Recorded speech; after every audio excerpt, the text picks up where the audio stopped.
श्री स्वामी समर्थ. जय जय स्वामी समर्थ. तर मंडळी, स्वामी म्हणतात, बाळा तू थकलास, खूप रडलास, खूप सहन केलंस. तुझ्या आयुष्यात एक संकट जात नाही तोवर दुसरं संकट दारात उभं राहतं. पैसा येतो पण टिकत नाही, हातात पडतो आणि लगेच निघून जातो. कधी आजार, कधी कर्ज, कधी घरातील तणाव, कधी लोकांचे अपमानास्पद शब्द. हे सगळं तू शांतपणे सहन केलंस. लोकांना वाटतं तू मजबूत आहेस, पण मला माहित आहे तू किती रात्री एकट्यात रडलास आहे. बाळा, जेव्हा तू म्हणालास, स्वामी आता माझ्याकडे काहीच उरलं नाही, त्या क्षणी मी तुझ्या जवळ होतो. माझी शांतता म्हणजे माझी अनुपस्थिती नाही, मी योग्य वेळेची वाट पाहत होतो. कारण जेव्हा मी देतो तेव्हा भरभरून देतो. तुला वाटतं तुझं नशीब खराब आहे, पण बाळा, प्रत्येक कठीण काळ तुझी परीक्षा घेण्यासाठी असतो. तुझी जिद्द, तुझा संयम, तुझा विश्वास मजबूत करण्यासाठी असतो. तू हार मानली नाहीस, कितीही वेळा पडला तरी उठलास. म्हणूनच आता तुझ्या आयुष्यात बदल सुरू झाला आहे. ऐक बाळा, मी तुझ्यासाठी संपन्नतेचा दरवाजा उघडत आहे. अजून तुला दिसत नाही, पण हालचाल सुरू झाली आहे.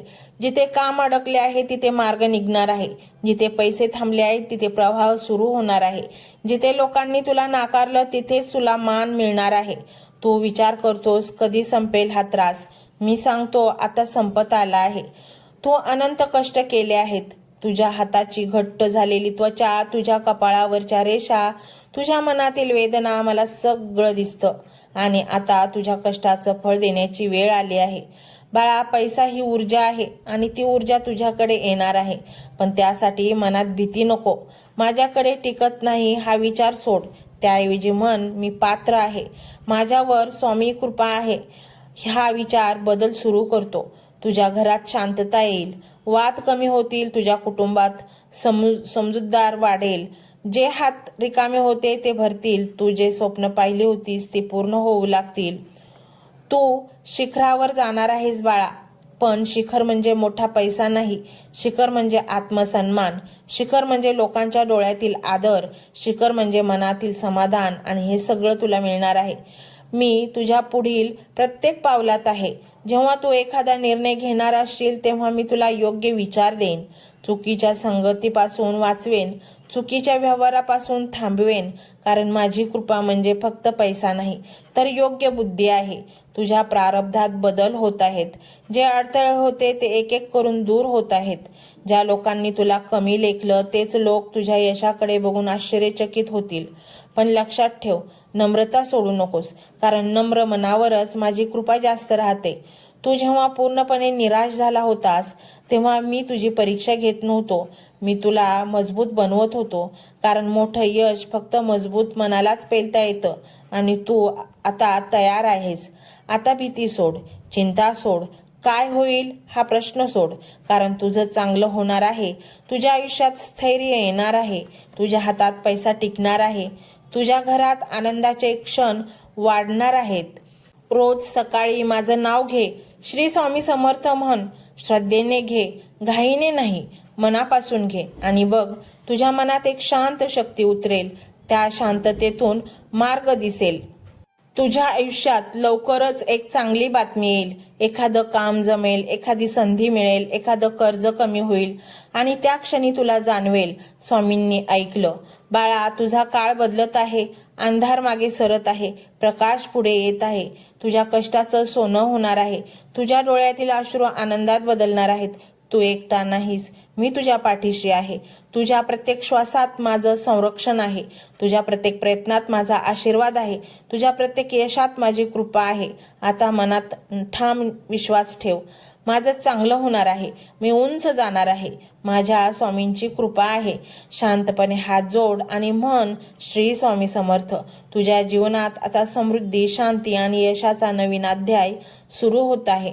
आणि स्वामींना तुमच्या जीवनात समाविष्ट करून एकाच मार्गाने घेता येते, तो म्हणजे हे मंत्र. आणि म्हणूनच स्वामींना तुमच्या जीवनात समाविष्ट करून घेण्यासाठी हा मंत्र तुम्ही संपूर्ण ऐका. अर्धवट ऐकू नका. अर्धवट भक्ती स्वामी स्वीकार करत नाहीत. हा मंत्र मोबाईलवर लावायचा आहे. डोळे घट्ट मिटून घ्यायचे आहेत. डोळ्यांसमोर स्वामींची मूर्ती आणायची आहे आणि स्वामींना प्रार्थना करायची आहे हे स्वामी महाराजा, माझे हे संकट दूर कर, माझी ही इच्छा पूर्ण कर, माझे कुटुंब सुखासमाधानाने राहू देत. मंडळी, स्वामी हे भक्तवत्सल आहेत. ते भक्तांवर खूप प्रेम करतात. त्यांनी आपल्या भक्तांना बाळ मानलेले आहे आणि आई बाळाची इच्छा तर पूर्ण करणारच. त्यामुळे स्वामी तुम्हाला नक्कीच मदत करतील. मंडळी, एवढं सगळं करायला अर्धा मिनिट खूप झाला आणि एवढा वेळ तर तुमच्याकडे असेलच. बाकीचा सर्व व्हिडिओ तुम्ही मोबाईलवर सोडून द्या. तो त्याची पॉझिटिव्हिटी पसरवत राहील. तुम्ही दैनंदिनी कामं करता करता त्या मंत्राचे श्रवण करा आणि मनातल्या मनात जप देखील करा. फायदा नक्कीच होईल. ही डिजिटल सेवा आहे. आज या व्हिडिओच्या माध्यमातून स्वामींचे विचार तुमच्यापर्यंत पोहोचले आहेत. जर तुम्हाला मनापासून वाटत असेल की या विचारांनी तुमच्या मनाला उभारी दिली आहे, तुम्हाला जगण्याचे बळ दिले आहे, तर तुम्ही सुद्धा या ज्ञान यज्ञात आपली समिधा अर्पण करू शकता. पूर्वी लोक मंदिरात जाऊन दानपेटीमध्ये गुप्तदान करत असत, कारण गुप्तदानाचे फळ अनंत असते. आजच्या युगात व्हिडिओच्या खाली जे सुपर थँक्सचे बटन आहे ते एका डिजिटल दानपेटी सारखेच आहे. जर तुमची इच्छा असेल आणि तुमची परिस्थिती असेल तर यथाशक्ती, मग ती रक्कम कितीही छोटी असो वा मोठी, तुम्ही या सुपर थँक्सच्या माध्यमातून स्वामींच्या कार्यासाठी अर्पण करू शकता. हे पैसे कोणाच्या वैयक्तिक फायद्यासाठी नाही, तर हे विचार, ही सकारात्मक ऊर्जा अशाच लाखो दुःखी लोकांपर्यंत पोहोचवण्यासाठी वापरली जातील. लक्षात ठेवा, सक्ती नाही तर भक्ती महत्वाची आहे. ज्याला वाटतं की स्वामींनी मला मार्ग दाखवला म्हणून कृतज्ञता म्हणून मी हे फुल ना फुलाची पाकळी अर्पण करतो, त्यांनीच या बटनावर क्लिक करून आपले योगदान द्यावे. तुमची ही छोटीशी मदत कोणाचे तरी आयुष्य बदलणाऱ्या व्हिडिओच्या निर्मितीसाठी मोलाचे ठरेल. तसेच या व्हिडिओला लाईक करणे म्हणजे केवळ एक बटन दाबणे नव्हे, तर या सकारात्मक ऊर्जेला दुजोरा देणे आहे. जेव्हा तुम्ही लाईक करता तेव्हा तुमची विश्वाला सांगता की हो, माझा स्वामींवर विश्वास आहे. आणि शेअर करणे म्हणजे काय, तर पुण्य वाढणे. जर तुम्हाला वाटत असेल की तुमच्या एखाद्या मित्राला, नातेवाईकाला किंवा ओळखीच्या व्यक्तीला सध्या आधाराची गरज आहे, तर त्यांना हा व्हिडिओ नक्की पाठवा. कदाचित तुमचे एक शेअर करण्याचे कर्म त्यांना आत्महत्येसारख्या विचारांपासून परावृत्त करू शकेल किंवा त्यांना नैराश्यातून बाहेर काढेल. पुण्य फक्त अन्नदानानेच नाही, तर विचारदानाने सुद्धा मिळते. म्हणून संकोच न करता हा व्हिडिओ तुमच्या जवळच्या लोकांपर्यंत पोहोचवावा. आणि हो, स्वामींच्या या दरबारात रोज हजेरी लावण्यासाठी चॅनलला सबस्क्राईब करा व बेल आयकॉनचे बटन देखील प्रेस करा. जेव्हा स्वामींचा संदेश येईल तेव्हा सर्वात आधी तो तुमच्यापर्यंत पोहोचेल. ही घंटा म्हणजे मंदिराची घंटा आहे, जी वाजवल्याने मनाला जाग येते. आणि सर्वात महत्त्वाचे म्हणजे तुमचा संवाद. खाली कमेंट बॉक्समध्ये तुमचा अनुभव नक्की मांडा. तुमच्या मनात काय चाललं आहे, तुम्हाला स्वामींची प्रचिती कधी आली आहे, कशी आली आहे ते लिहा. जेव्हा तुम्ही श्री स्वामी समर्थ किंवा भिवू नकोस मी तुझ्या पाठीशी आहे असं लिहून कमेंट करता, तेव्हा ते केवळ शब्द नसतात, तर ती लिखित जप असतो. तुमच्या त्या कमेंटकडे पाहून दुसऱ्या एखाद्या भक्ताला प्रेरणा मिळू शकते. तुमची एक कमेंट हजारो लोकांचा विश्वास वाढवू शकते. त्यामुळे लाजू नका, मोकळ्या मनाने व्यक्त व्हा. इथे कोणी कोणाला जज करत नाही. आपण सर्वजण त्या एकाच माऊलीचे लेकरे आहोत. तुमचा हा प्रतिसादच या कार्याला पुढे नेण्याची प्रेरणा देतो. तर पाहूया तो शक्तिशाली रहस्यमय मंत्र काय आहे. तो मंत्र असा आहे: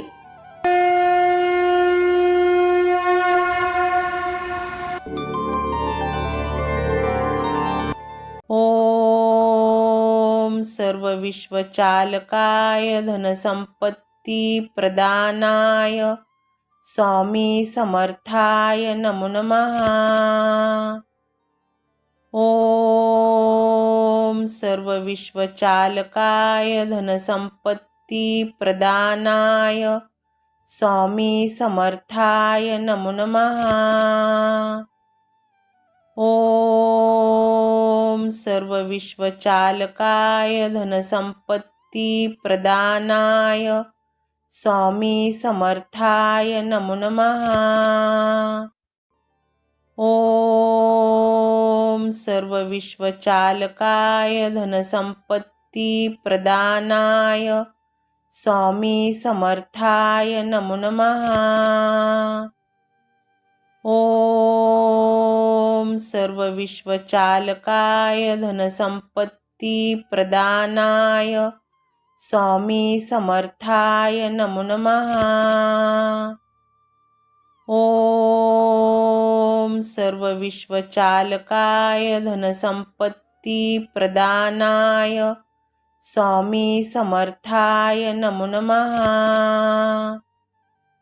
ओम सर्वविश्वचालकाय धनसंपत्ती प्रदानाय स्वामी समर्थाय नमो नमः। ओम सर्वविश्वचालकाय धनसंपत्ती प्रदानाय स्वामी समर्थाय नमो नमः। ओम सर्वविश्वचालकाय धनसंपत्ती प्रदानाय स्वामी समर्थाय नमो नमः।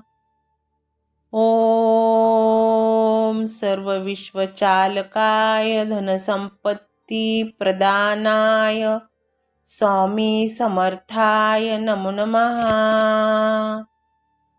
ओम सर्वविश्वचालकाय धनसंपत्ती प्रदानाय स्वामी समर्थाय नमो नमः।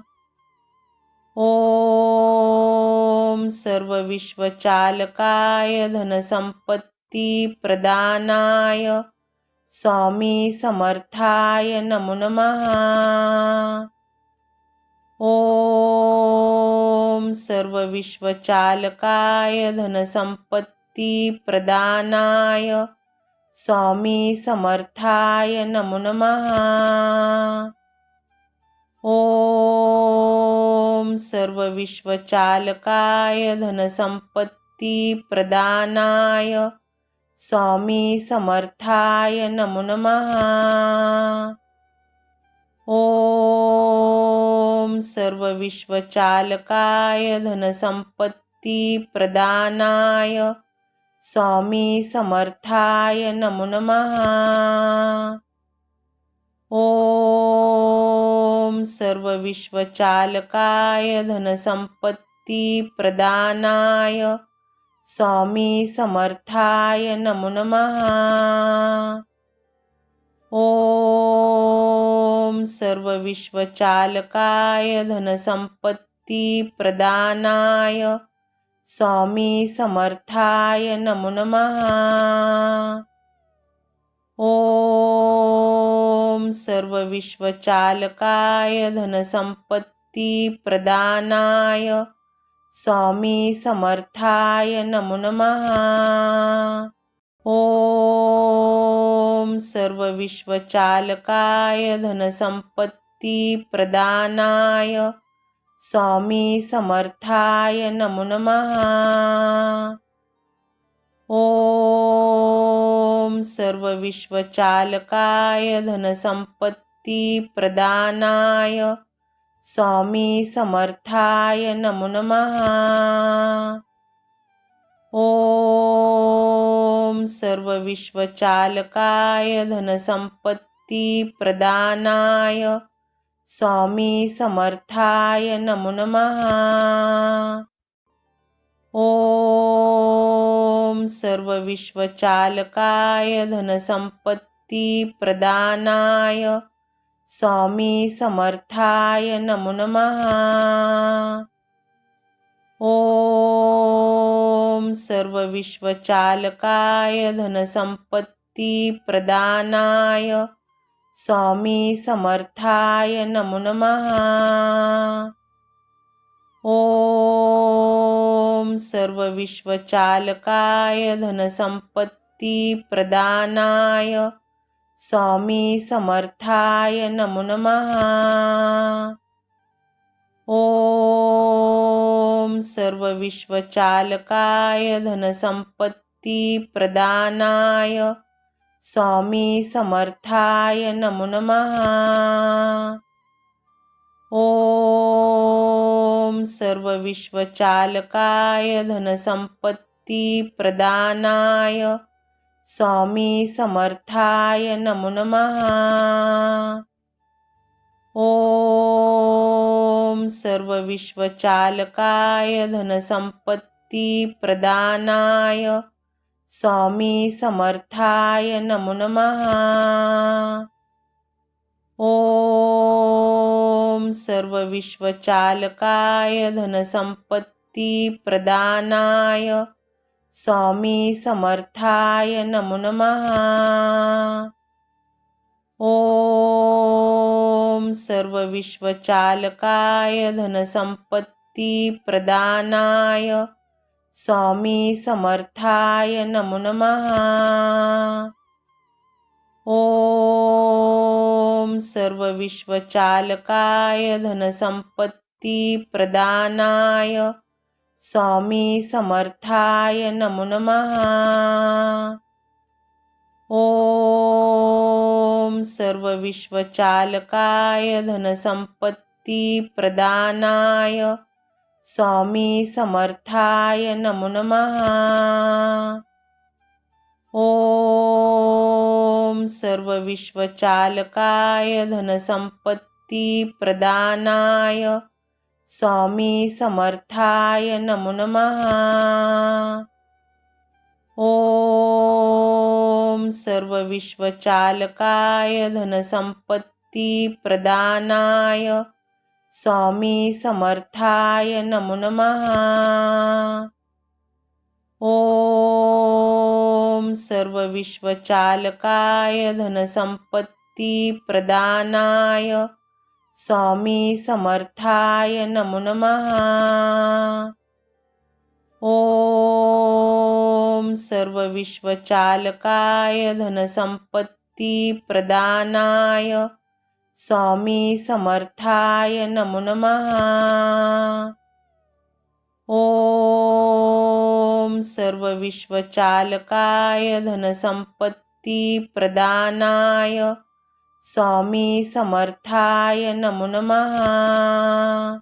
ओम सर्व विश्वचालकाय धनसंपत्ती प्रदानाय स्वामी समर्थाय नमो नमः। ओम सर्व विश्वचालकाय धनसंपत्ती प्रदानाय स्वामी समर्थाय नमो नमः। ओम सर्व विश्वचालकाय धनसंपत्ती प्रदानाय स्वामी समर्थाय नमो नमः। ओम सर्व विश्वचालकाय धनसंपत्ती प्रदानाय स्वामी समर्थाय नमो नमः। ओम सर्व विश्वचालकाय धनसंपत्ती प्रदानाय स्वामी समर्थाय नमो नमः। ओम सर्व विश्वचालकाय धनसंपत्ती प्रदानाय स्वामी समर्थाय नमो नमः। ओम सर्व विश्वचालकाय धनसंपत्ती प्रदानाय स्वामी समर्थाय नमो नमः। ओम सर्व विश्वचालकाय धनसंपत्ती प्रदानाय स्वामी समर्थाय नमो नमः। ओम सर्व विश्वचालकाय धनसंपत्ती प्रदानाय स्वामी समर्थाय नमो नमः। ओम सर्व विश्वचालकाय धनसंपत्ती प्रदानाय स्वामी समर्थाय नमो नमः। ओम सर्व विश्वचालकाय धनसंपत्ती प्रदानाय स्वामी समर्थाय नमो नमः। ओम सर्वविश्वचालकाय धनसंपत्ती प्रदानाय स्वामी समर्थाय नमो नमः। ओम सर्वविश्वचालकाय धनसंपत्ती प्रदानाय स्वामी समर्थाय नमो नमः। ओम सर्वविश्वचालकाय धनसंपत्ती प्रदानाय स्वामी समर्थाय नमो नमः। ओम सर्वविश्वचालकाय धनसंपत्ती प्रदानाय स्वामी समर्थाय नमो नमः। ओम सर्वविश्वचालकाय धनसंपत्ती प्रदानाय स्वामी समर्थाय नमो नमः। ओम सर्वविश्वचालकाय धनसंपत्ती प्रदानाय स्वामी समर्थाय नमो नमः। ओम सर्वविश्वचालकाय धनसंपत्ती प्रदानाय स्वामी समर्थाय नमो नमः। ओम सर्वविश्वचालकाय धनसंपत्ती प्रदानाय स्वामी समर्थाय नमो नमः। ओम सर्वविश्वचालकाय धनसंपत्ती प्रदानाय स्वामी समर्थाय नमो नमः। ओम सर्वविश्वचालकाय धनसंपत्ती प्रदानाय स्वामी समर्थाय नमो नमः। ओम सर्वविश्वचालकाय धनसंपत्ती प्रदानाय स्वामी समर्थाय नमो नमः। ओम सर्वविश्वचालकाय धनसंपत्ती प्रदानाय स्वामी समर्थाय नमो नमः। ओम सर्वविश्वचालकाय धनसंपत्ती प्रदानाय स्वामी समर्थाय नमो नमः। ओम सर्वविश्वचालकाय धनसंपत्ती प्रदानाय स्वामी समर्थाय नमो नमः। ओम सर्वविश्वचालकाय धनसंपत्ती प्रदानाय स्वामी समर्थाय नमो नमः। ओम सर्वविश्वचालकाय धनसंपत्ती प्रदानाय स्वामी समर्थाय नमो नमः। ओम सर्वविश्वचालकाय धनसंपत्ती प्रदानाय स्वामी समर्थाय नमो नमः।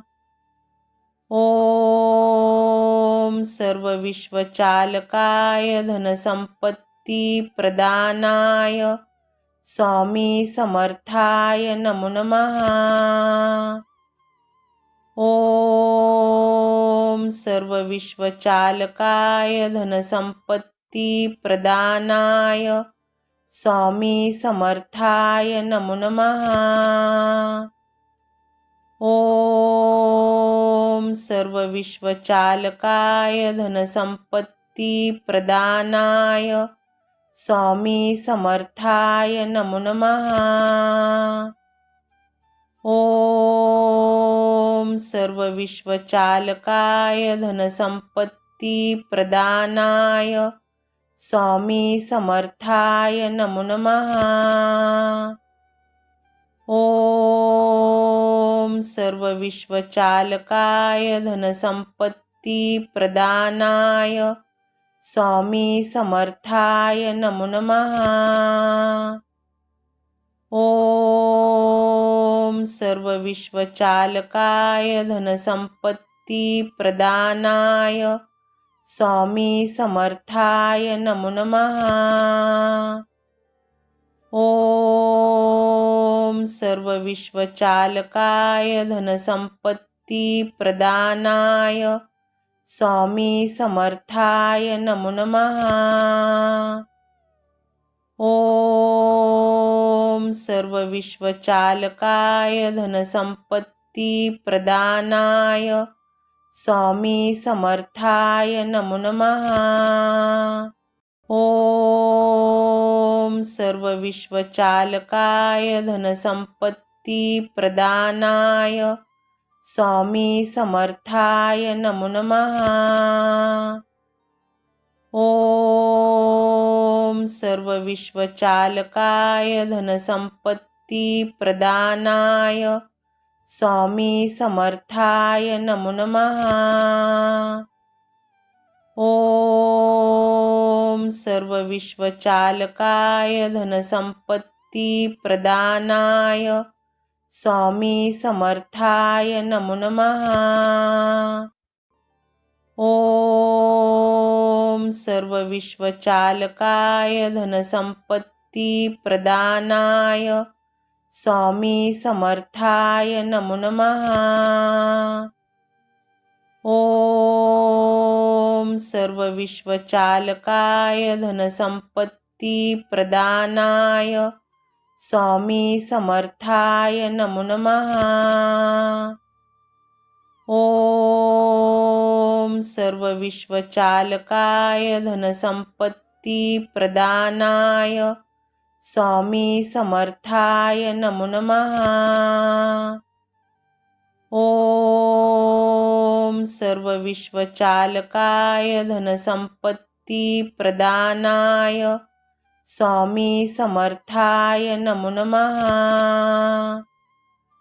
ॐ सर्वविश्वचालकाय धनसंपत्तिप्रदानाय स्वामी समर्थाय नमो नमः।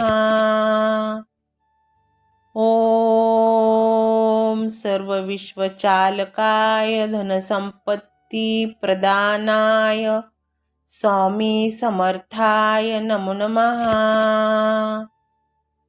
ॐ सर्वविश्वचालकाय धनसंपत्तिप्रदानाय स्वामी समर्थाय नमो नमः। ॐ सर्वविश्वचालकाय धनसंपत्तिप्रदानाय स्वामी समर्थाय नमो नमः। ॐ सर्वविश्वचालकाय धनसंपत्तिप्रदानाय स्वामी समर्थाय नमो नमः। ॐ सर्वविश्वचालकाय धनसंपत्तिप्रदानाय स्वामी समर्थाय नमो नमः। ॐ सर्वविश्वचालकाय धनसंपत्तिप्रदानाय स्वामी समर्थाय नमो नमः। ॐ सर्वविश्वचालकाय धनसंपत्तिप्रदानाय स्वामी समर्थाय नमो नमः।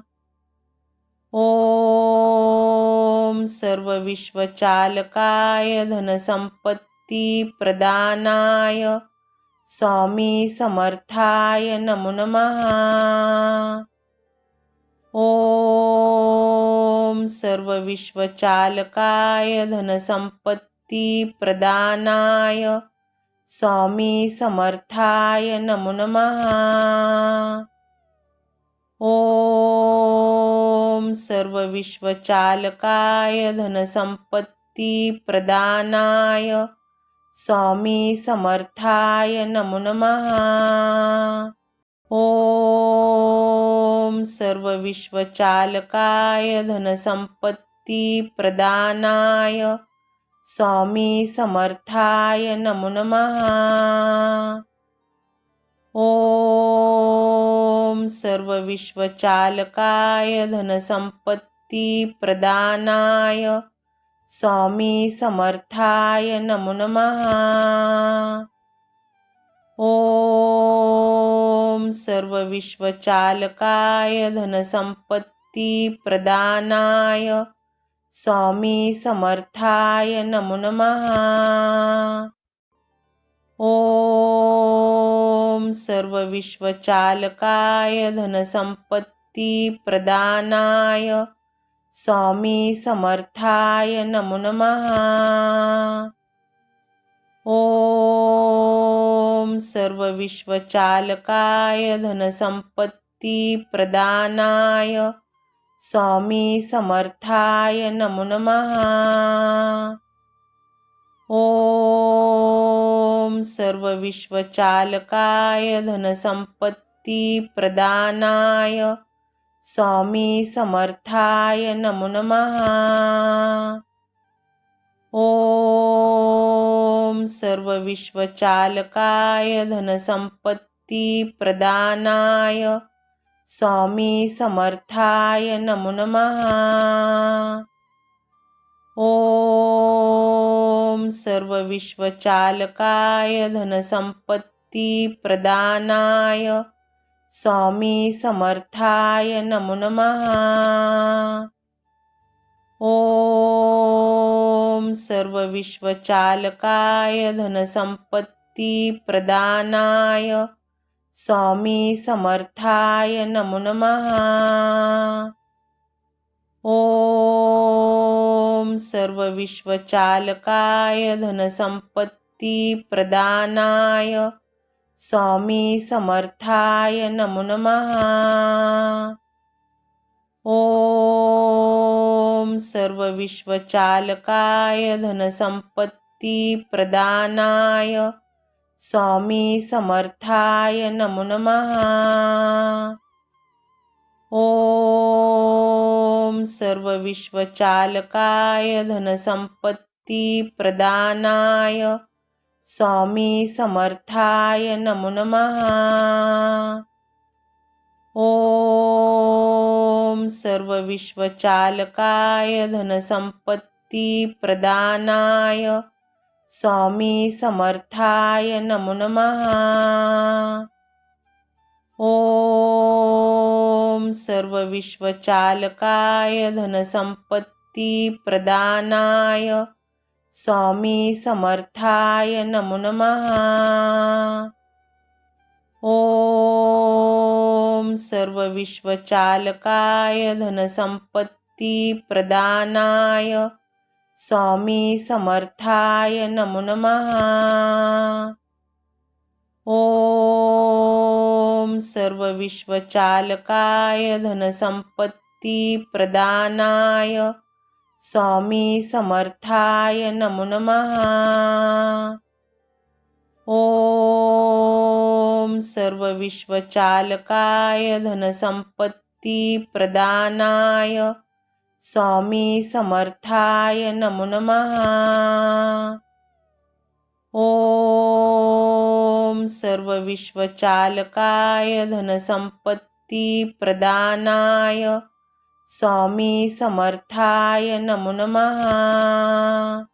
ओम सर्व विश्वचालकाय धनसंपत्ती प्रदानाय स्वामी समर्थाय नमो नमः।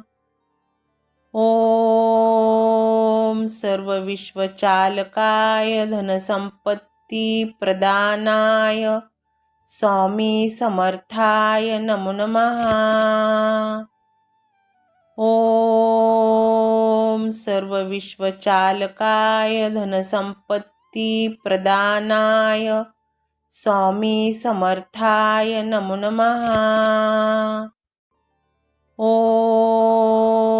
सर्वविश्वचालकाय धनसंपत्तिप्रदानाय स्वामी समर्थाय नमो नमः। ओम सर्वविश्वचालकाय धनसंपत्तिप्रदानाय स्वामी समर्थाय नमो नमः। ओम सर्वविश्वचालकाय धनसंपत्तिप्रदानाय स्वामी समर्थाय नमो नमः। ओम सर्वविश्वचालकाय धनसंपत्तिप्रदानाय स्वामी समर्थाय नमो नमः। ओम सर्वविश्वचालकाय धनसंपत्तिप्रदानाय स्वामी समर्थाय नमो नमः।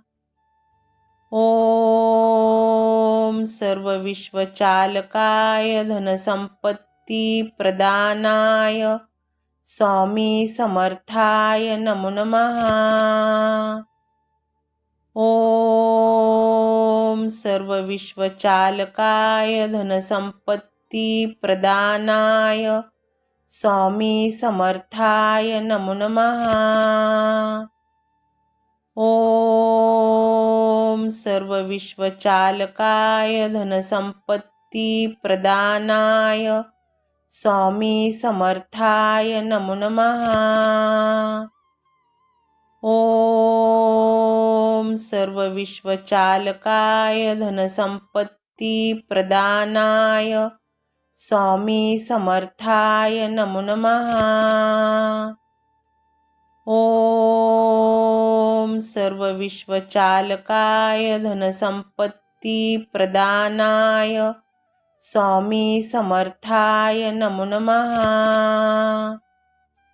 ओम सर्वविश्वचालकाय धनसंपत्तिप्रदानाय स्वामी समर्थाय नमो नमः। ओम सर्वविश्वचालकाय धनसंपत्तिप्रदानाय स्वामी समर्थाय नमो नमः। ओम सर्वविश्वचालकाय धनसंपत्तिप्रदानाय स्वामी समर्थाय नमो नमः। ओम सर्वविश्वचालकाय धनसंपत्तिप्रदानाय स्वामी समर्थाय नमो नमः। ओम सर्वविश्वचालकाय धनसंपत्तिप्रदानाय स्वामी समर्थाय नमो नमः। ओम सर्वविश्वचालकाय धनसंपत्तिप्रदानाय स्वामी समर्थाय नमो नमः। ओम सर्वविश्वचालकाय धनसंपत्तिप्रदानाय स्वामी समर्थाय नमो नमः। ओम सर्वविश्वचालकाय धनसंपत्तिप्रदानाय स्वामी समर्थाय नमो नमः। ओम सर्वविश्वचालकाय धनसंपत्तिप्रदानाय स्वामी समर्थाय नमो नमः। ओम सर्वविश्वचालकाय धनसंपत्तिप्रदानाय स्वामी समर्थाय नमो नमः। ओम सर्वविश्वचालकाय धनसंपत्तिप्रदानाय स्वामी समर्थाय नमो नमः। ओम सर्वविश्वचालकाय धनसंपत्तिप्रदानाय स्वामी समर्थाय नमो नमः। ओम सर्व विश्वचालकाय धनसंपत्ती प्रदानाय स्वामी समर्थाय नमो नमः। ओम सर्व विश्वचालकाय धनसंपत्ती प्रदानाय स्वामी समर्थाय नमो नमः। ओम सर्व विश्वचालकाय धनसंपत्ती प्रदानाय स्वामी समर्थाय नमो नमः। ओम सर्व विश्वचालकाय धनसंपत्ती प्रदानाय स्वामी समर्थाय नमो नमः। ओम सर्व विश्वचालकाय धनसंपत्ती प्रदानाय स्वामी समर्थाय नमो नमः। ओम सर्व विश्वचालकाय धनसंपत्ती प्रदानाय स्वामी समर्थाय नमो नमः। ओम सर्व विश्वचालकाय धनसंपत्ती प्रदानाय स्वामी समर्थाय नमो नमः। ओम सर्व विश्वचालकाय धनसंपत्ती प्रदानाय स्वामी समर्थाय नमो नमः। ओम सर्व विश्वचालकाय धनसंपत्ती प्रदानाय स्वामी समर्थाय नमो नमः। ओम सर्व विश्वचालकाय धनसंपत्ती प्रदानाय स्वामी समर्थाय नमो नमः। ओम सर्व विश्वचालकाय धनसंपत्ती प्रदानाय स्वामी समर्थाय नमो नमः। ओम सर्व विश्वचालकाय धनसंपत्ती प्रदानाय स्वामी समर्थाय नमो नमः। ओम सर्व विश्वचालकाय धनसंपत्ती प्रदानाय स्वामी समर्थाय नमो नमः। ओम सर्व विश्वचालकाय धनसंपत्ती प्रदानाय स्वामी समर्थाय नमो नमः। ओम सर्व विश्वचालकाय धनसंपत्ती प्रदानाय स्वामी समर्थाय नमो नमः। ओम सर्व विश्वचालकाय धनसंपत्ती प्रदानाय स्वामी समर्थाय नमो नमः। ओम सर्व विश्वचालकाय धनसंपत्ती प्रदानाय स्वामी समर्थाय नमो नमः। ओम सर्व विश्वचालकाय धनसंपत्ती प्रदानाय स्वामी समर्थाय नमो नमः। ओम सर्व विश्वचालकाय धनसंपत्ती प्रदानाय स्वामी समर्थाय नमो नमः।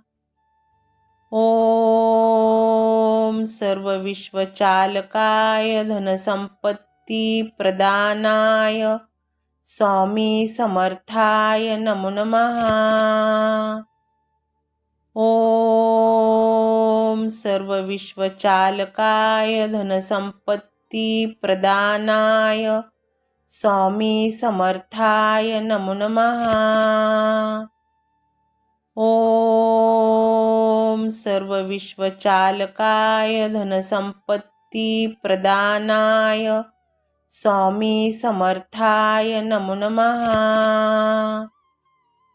ॐ सर्वविश्वचालकाय धनसंपत्तिप्रदानाय स्वामी समर्थाय नमो नमः।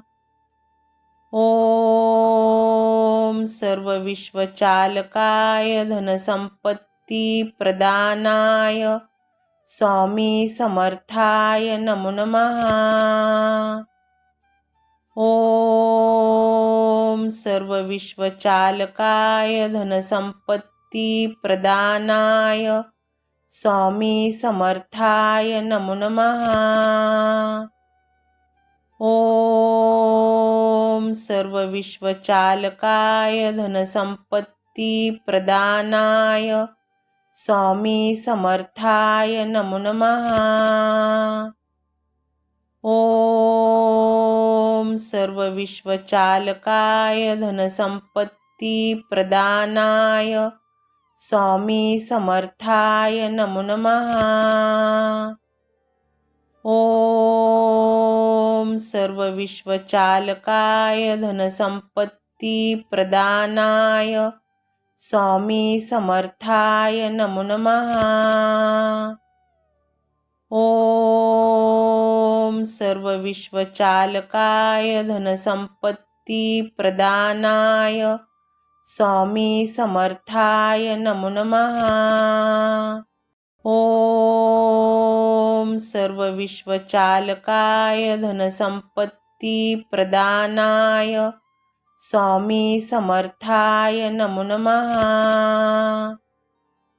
ॐ सर्वविश्वचालकाय धनसंपत्तिप्रदानाय स्वामी समर्थाय नमो नमः। ॐ सर्वविश्वचालकाय धनसंपत्तिप्रदानाय स्वामी समर्थाय नमो नमः। ॐ सर्वविश्वचालकाय धनसंपत्तिप्रदानाय स्वामी समर्थाय नमो नमः। ॐ सर्वविश्वचालकाय धनसंपत्तिप्रदानाय स्वामी समर्थाय नमो नमः। ॐ सर्वविश्वचालकाय धनसंपत्तिप्रदानाय स्वामी समर्थाय नमो नमः। ॐ सर्वविश्वचालकाय धनसंपत्तिप्रदानाय स्वामी समर्थाय नमो नमः। ॐ सर्वविश्वचालकाय धनसंपत्तिप्रदानाय स्वामी समर्थाय नमो नमः। ॐ सर्वविश्वचालकाय धनसंपत्तिप्रदानाय स्वामी समर्थाय नमो नमः। ॐ सर्वविश्वचालकाय धनसंपत्तिप्रदानाय स्वामी समर्थाय नमो नमः। ॐ सर्वविश्वचालकाय धनसंपत्तिप्रदानाय स्वामी समर्थाय नमो नमः। ॐ सर्वविश्वचालकाय धनसंपत्तिप्रदानाय स्वामी समर्थाय नमो नमः। ॐ सर्वविश्वचालकाय धनसंपत्तिप्रदानाय स्वामी समर्थाय नमो नमः। ॐ सर्वविश्वचालकाय धनसंपत्तिप्रदानाय स्वामी समर्थाय नमो नमः। ओम सर्व विश्वचालकाय धनसंपत्ती प्रदानाय स्वामी समर्थाय नमो नमः। ओम सर्व विश्वचालकाय धनसंपत्ती प्रदानाय स्वामी समर्थाय नमो नमः। ओम सर्व विश्वचालकाय धनसंपत्ती प्रदानाय स्वामी समर्थाय नमो नमः। ओम सर्व विश्वचालकाय धनसंपत्ती प्रदानाय स्वामी समर्थाय नमो नमः। ओम सर्व विश्वचालकाय धनसंपत्ती प्रदानाय स्वामी समर्थाय नमो नमः। ओम सर्व विश्वचालकाय धनसंपत्ती प्रदानाय स्वामी समर्थाय नमो नमः।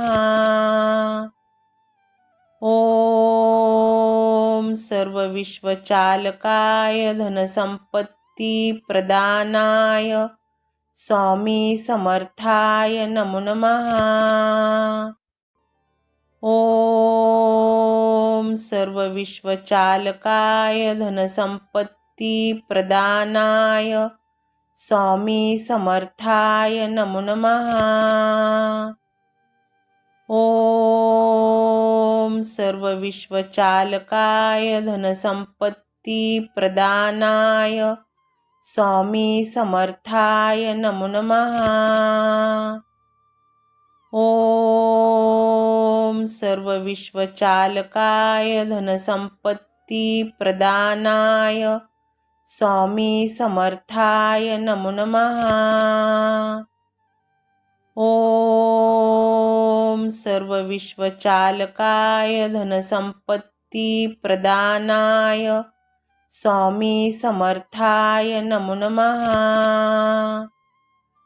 ओम सर्व विश्वचालकाय धनसंपत्ती प्रदानाय स्वामी समर्थाय नमो नमः। ओम सर्व विश्वचालकाय धनसंपत्ती प्रदानाय स्वामी समर्थाय नमो नमः। ओम सर्व विश्वचालकाय धनसंपत्ती प्रदानाय स्वामी समर्थाय नमो नमः।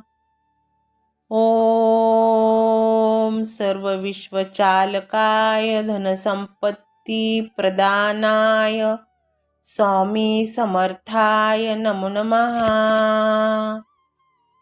ओम सर्व विश्वचालकाय धनसंपत्ती प्रदानाय स्वामी समर्थाय नमो नमः। ओम सर्व विश्वचालकाय धनसंपत्ती प्रदानाय स्वामी समर्थाय नमो नमः। ओम सर्व विश्वचालकाय धनसंपत्ती प्रदानाय स्वामी समर्थाय नमो नमः। ओम सर्व विश्वचालकाय धनसंपत्ती प्रदानाय स्वामी समर्थाय नमो नमः। ओम सर्व विश्वचालकाय धनसंपत्ती प्रदानाय स्वामी समर्थाय नमो नमः। ओम सर्व विश्वचालकाय धनसंपत्ती प्रदानाय स्वामी समर्थाय नमो नमः। ॐ सर्वविश्वचालकाय धनसंपत्ती प्रदानाय स्वामी समर्थाय नमो नमः। ॐ सर्वविश्वचालकाय धनसंपत्ती प्रदानाय स्वामी समर्थाय नमो नमः। ॐ सर्वविश्वचालकाय धनसंपत्ती प्रदानाय स्वामी समर्थाय नमो नमः।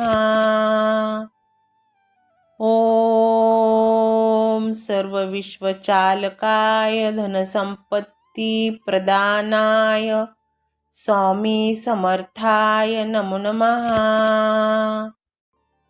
ॐ सर्वविश्वचालकाय धनसंपत्ती प्रदानाय स्वामी समर्थाय नमो नमः।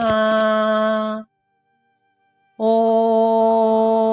सर्वविश्वचालकाय धनसंपत्ती प्रदानाय स्वामी समर्थाय नमो नमः। ॐ सर्वविश्वचालकाय धनसंपत्ती प्रदानाय स्वामी समर्थाय नमो नमः। ॐ सर्वविश्वचालकाय धनसंपत्ती प्रदानाय स्वामी समर्थाय नमो नमः। ॐ सर्वविश्वचालकाय धनसंपत्ती प्रदानाय स्वामी समर्थाय नमो नमः। ॐ सर्वविश्वचालकाय धनसंपत्ती प्रदानाय स्वामी समर्थाय नमो नमः। ॐ सर्वविश्वचालकाय धनसंपत्ती प्रदानाय स्वामी समर्थाय नमो नमः। ॐ सर्वविश्वचालकाय धनसंपत्ती प्रदानाय स्वामी समर्थाय नमो नमः। ॐ सर्वविश्वचालकाय धनसंपत्ती प्रदानाय स्वामी समर्थाय नमो नमः। ॐ सर्वविश्वचालकाय धनसंपत्ती प्रदानाय स्वामी समर्थाय नमो नमः। ॐ सर्वविश्वचालकाय धनसंपत्ती प्रदानाय स्वामी समर्थाय नमो नमः। ॐ सर्वविश्वचालकाय धनसंपत्ती प्रदानाय स्वामी समर्थाय नमो नमः। ॐ सर्वविश्वचालकाय धनसंपत्ती प्रदानाय स्वामी समर्थाय नमो नमः। ॐ सर्वविश्वचालकाय धनसंपत्ती प्रदानाय स्वामी समर्थाय नमो नमः। ॐ सर्वविश्वचालकाय धनसंपत्ती प्रदानाय स्वामी समर्थाय नमो नमः। ॐ सर्वविश्वचालकाय धनसंपत्ती प्रदानाय स्वामी समर्थाय नमो नमः। ॐ सर्वविश्वचालकाय धनसंपत्ती प्रदानाय स्वामी समर्थाय नमो नमः। ॐ सर्वविश्वचालकाय धनसंपत्ती प्रदानाय स्वामी समर्थाय नमो नमः। ओम सर्व विश्वचालकाय धनसंपत्ती प्रदानाय स्वामी समर्थाय नमो नमः। ओम सर्व विश्वचालकाय धनसंपत्ती प्रदानाय स्वामी समर्थाय नमो नमः। ओम सर्व विश्वचालकाय धनसंपत्ती प्रदानाय स्वामी समर्थाय नमो नमः।